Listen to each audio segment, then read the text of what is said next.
Salut les amis, j'espère que vous allez super bien. En tout cas, je suis très contente aujourd'hui de vous retrouver dans les aventures de Brian et Maëlys. Alors nous allons poursuivre avec le pardon 2. Alors j'en dis pas plus, je vous laisse découvrir l'histoire avec nos copains et on se retrouve à la partie morale.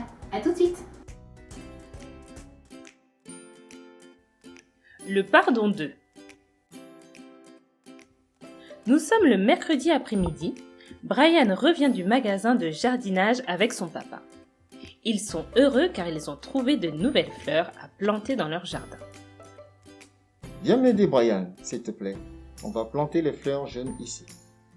Oui, papa, très bonne idée. Ce sera très joli si on plante les plantes ici. Pendant que Brian et son papa sont en train de planter les nouvelles fleurs, le chien du voisin, Ricky, ne cesse d'aller en aboyant devant la clôture du jardin. Oh, mais Ricky, arrête! Nous, on travaille ici. Quelques minutes plus tard, Brian et son papa sont tout fiers du travail accompli. Ils décident d'appeler maman et Maëlys pour qu'elles viennent apprécier leur magnifique travail. Maëlys, Chérie, venez voir! On entend les bruits de pas de maman et Maëlys. alors mes chéris, qu'est-ce que vous en dites? Oh, comme c'est beau! Franchement, je suis impressionnée. Vous avez fait du bon travail, les garçons. Merci. Plus tard dans la soirée, la famille se retrouve autour de la table pour partager le dîner. Une fois terminé, vient le moment de débarrasser.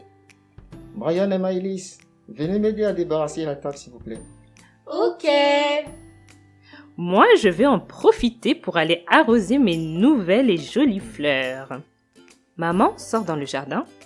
Cependant, à sa grande surprise, elle découvre une scène qui la choque. « Oh non !» À ce cri étrange, toute la famille sort rejoindre maman. Que se passe-t-il, ma chérie? Les fleurs! Elles sont toutes écrasées! Désemparée devant ce désastre, toute la famille exprime leur plainte, leur tristesse et pour certains, leur mécontentement. Tout ce travail en vain. Bravo. Elles étaient tellement belles ces fleurs! Ah non, je ne le permets pas. J'en suis sûre, c'est Rocky, le chien des voisins. Papa, tu te souviens, lorsqu'on était en train de jardiner, il n'arrêtait pas de courir et de sauter autour de la clôture comme s'il voulait venir dans notre jardin. J'en suis sûre, c'est lui le coupable. Ah oui, je me souviens. Tu as peut-être raison. Mais n'allons pas sur des conclusions hâtives. Nous irons poser la question aux voisins demain. Allez, rentrons, il se fait tard. Sûrement, mais moi, j'en suis sûre, c'est lui. Le lendemain matin, papa et Brian sonnent à la porte de Monsieur Victor, leur voisin. Bonjour, monsieur Victor. Comment allez-vous? Bonjour. Très bien, et vous? Très bien, merci. Le visage serré, Brian se tient à côté de son père. Le jeune garçon n'attend qu'une chose, celle d'accuser selon lui le chien de Monsieur Victor. À cet instant, Hervé, le fils de Monsieur Victor, s'approche également de la porte afin de voir et d'entendre ce qu'il se passe. Hervé salue Brian. Salut Brian. Qu'est-ce qui vous amène ton papa et toi? Salut.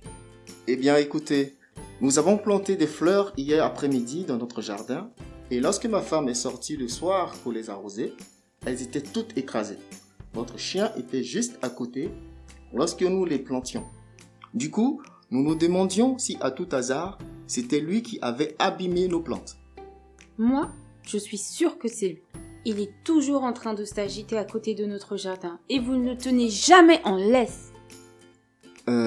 Toutes mes excuses. C'est vrai que notre chien est un peu jeune et très joueur. Du coup, il lui arrive souvent de faire des bêtises. Il se peut donc qu'il soit fautif. Écoutez, nous vous achèterons et viendrons planter de nouvelles plantes dans votre jardin, si cela vous convient. Oh mince. Franchement, Rocky, je suis sincèrement désolée, Brian. Oui, eh bien, il faut que vous vous occupiez mieux de votre chien. Nous, on a beaucoup travaillé pour planter ces fleurs et lui, il a tout abîmé. Non, c'est pas grave. Nous allons remplacer les fleurs, ne vous embêtez pas.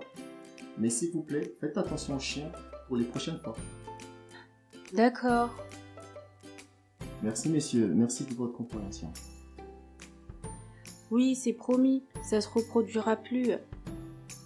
Ce n'est rien Hervé, ce sont des choses qui peuvent arriver. Allez, bonne journée. Bonne journée. Bonne journée. Papa et Brian sont de retour à la maison et sont en train de parler dans le salon. Oui, mais quand même papa, ils doivent vraiment mieux s'occuper de leur chien, parce qu'on va pas toujours recommencer à refaire le jardin à chaque fois que leur chien fera une bêtise. Non mais franchement. Alors qu'ils discutent, maman et Maëlys font leur entrée dans le salon où se trouvent Brian et papa. Ah, vous êtes déjà revenus? Vous ne devinerez jamais quoi. Oui, les jeunes de la résidence sont venus sonner à la porte tout à l'heure. Ils nous ont fait leurs excuses parce qu'ils ont abîmé nos plantes hier en jouant au ballon. Alors, maman, tu veux dire que ce n'était pas le chien du voisin qui a fait tous ces dégâts? Eh bien non. Mais... Alors Brian, qu'est-ce que l'on doit faire lorsqu'on dit des fausses accusations sur quelqu'un? On doit lui demander pardon. Exactement. Oui, mais aussi, papa, leur chien, quand même, il est très mal dressé et il fait toujours des bêtises. Alors, est-ce qu'on est vraiment obligé de leur demander pardon? Moi, je crois que Brian a honte d'avouer qu'il a tort et il s'énerve trop vite. Et il veut pas perdre la face. Mais c'est même pas vrai, Maëlys. Dis-moi Brian, tu sais comment on appelle ce type de caractère? On appelle ça de l'orgueil. Quoi? L'orgueil, ma puce. Une personne qui fait preuve d'orgueil est une personne qui est trop fière pour accepter qu'elle a tort. Et vous savez, les enfants, Dieu a horreur des orgueilleux. D'accord, papa. Et qu'est-ce que je dois faire alors? Faire preuve d'humilité, mon garçon. Nous allons de suite demander pardon aux voisins pour les avoir accusés à tort. Mais, dit papa, qu'est-ce que c'est que l'humilité? C'est être conscient de ses faiblesses, ma chérie. De ses manquements, accepter qu'on a eu tort et de le dire. D'accord. Bon allons demander pardon aux voisins alors, papa. C'est bien les garçons, je suis encore plus fière de vous, parce que vous avez le cœur humble. Et Dieu voit et fait grâce aux humbles. Maman et Maëlys regardent papa et Brian partir en direction de la maison des voisins. Ça y est les amis, c'est déjà la fin de cet épisode, malheureusement, mais j'espère que tout comme moi, vous l'avez aimé. Mais avant de nous séparer, un petit récapitulatif de ce que nous avons compris sur cet épisode. Alors les amis, dans le pardon 1, nous avons dit qu'il fallait développer la culture de demander pardon de manière facile et rapide. Et dans le pardon 2, j'aimerais qu'on puisse se concentrer sur un aspect important. Vous savez, quand on vient à faire grandir la culture de demander pardon de manière facile et rapide, mais à côté également, on développe la culture de l'humilité. Alors, il faut savoir quelque chose, c'est que Jésus aime l'humilité et il n'aime pas les personnes orgueilleuses. Qu'est-ce que c'est l'humilité? L'humilité, c'est tout simplement une personne, par exemple, qui a eu à causer un tort, elle décide de se faire toute petite face à cette personne et lui demander pardon.